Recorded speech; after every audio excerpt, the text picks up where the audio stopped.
Here's a quick orientation video for IMU STEP sample reports showing you what's possible exporting data from the STEP dashboard.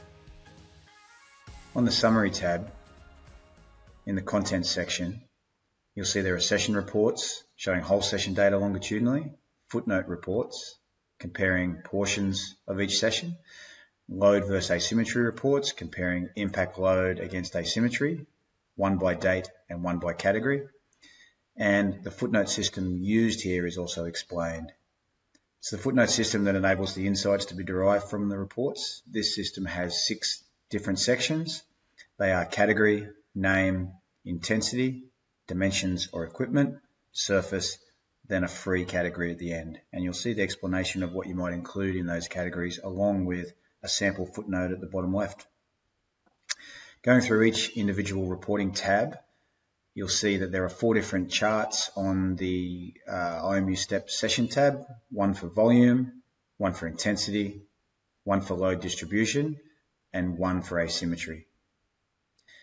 Now the same 4 charts are carried through for the IMU STEP footnote tab, whereas the IMU STEP load versus asymmetry charts are on 2 different tabs, one slicing by date and one slicing by category, both showing how impact load asymmetry changes with impact load. Onto the IMU STEP session tab, you'll see the 4 different charts as described earlier: volume, intensity, load distribution, and asymmetry. Then you'll see the 4 different athletes' data that can be switched through, and all of those reports change. Firstly, to the volume tab, we have impact load against duration with each of the dates along the bottom. So you can clearly see the periodization strategies used with that athlete for those 2 metrics. To intensity, the top right chart, the column graphs show the number of steps in each intensity category: blue for low, orange for medium, and red for high. And the percentages are also shown there for the distribution of steps into each of those categories across each day. Whilst the line graph shows impact load per minute across the entire session for each of those days on the y-axis on the right.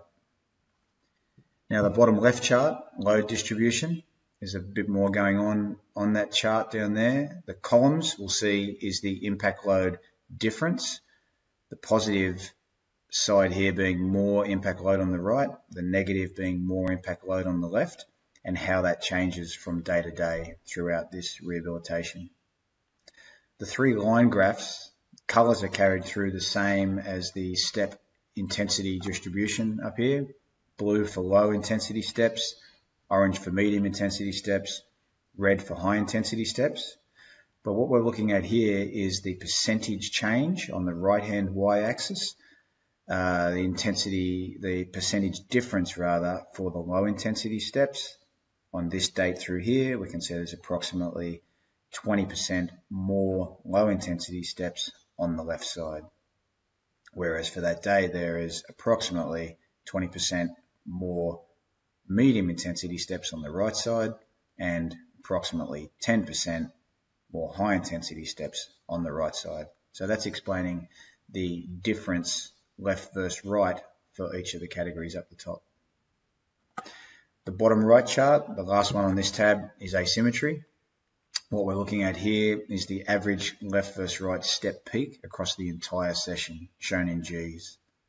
So for instance, on the same date here, we'll see that the average step intensity on the right in orange was 10.6, whereas the average step intensity on the left for the same day was 8.1. Moving on to the footnote tab, we'll see that the orientation of those 4 charts is the same, but now we're able to slice each of the sessions shown over here on the right hand side for each of the athletes shown here by footnote. This is where the footnote system becomes useful, and you can see expand and collapse buttons down here that allow each of those categories to be expanded, showing more detail around each footnote.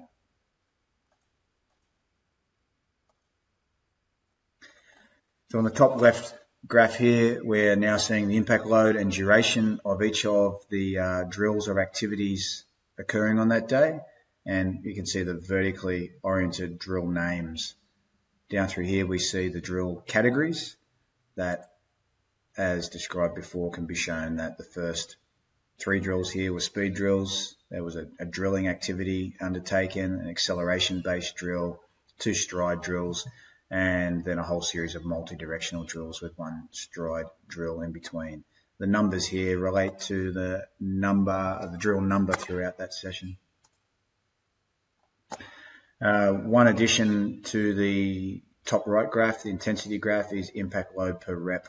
Knowing how many repetitions of each drill were undertaken allows us to derive an impact load per repetition, which is really useful when building a session. If we were going to use this data as a session builder to prescribe a session based on a plan, could give us a prescribed impact load, which would be really useful in the periodization of any rehabilitating athlete.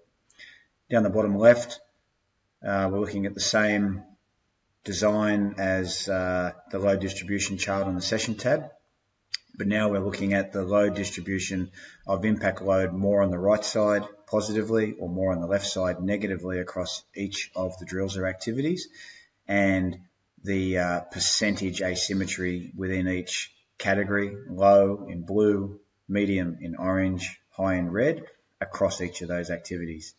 As we can see, more high intensity steps occur in specific activities. As the session goes on, the athlete takes a higher percentage of low intensity steps on the left side, being the injured side, and an increasing amount or percentage of high intensity steps on the right side, being the uninjured side.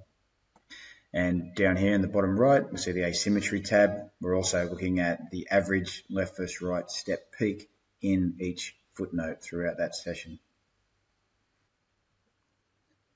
The different categories of the footnote system allow additional insights to be found using the slices over here on the right hand side. If we were to check just the multi-directional drills, we can see that they're the multi-directional drills occurring on that day. We might want to expand that to show the multi-directional drills occurring on every day. We might want to just pick a couple of those drills and see how those exact same drills changed, how the performance of those drills changed over the series of the rehabilitation. Moving on to the first of the load versus asymmetry charts, we can see the impact load, the blue columns, which will be the same representation as shown on the IMU step session tab, whereas the line graph shows the impact load asymmetry, which reduces over time during this rehabilitation. You would say that it's normalizing despite an increase in volume of the session. But we can also, moving on to the next tab, look at the impact load asymmetry across different drill categories. So here we can see each of the drill categories at the bottom rather than the date, showing us the total amount of impact load occurring in each of these categories and the impact load asymmetry. So we can say that during drilling and acceleration and striding activities, this athlete was more asymmetrical than he was during skill or warm-up activities. Moving on to different athletes, you can actually see that this one here is asymmetrical on one side during stride, conditioning and skill activities, where he actually shows an asymmetry shifting to the other side during multi-directional and acceleration activities. So I hope you found that useful and that you enjoy having a play with this data, and gives you some ideas about what's possible exporting data from the IMU step dashboard.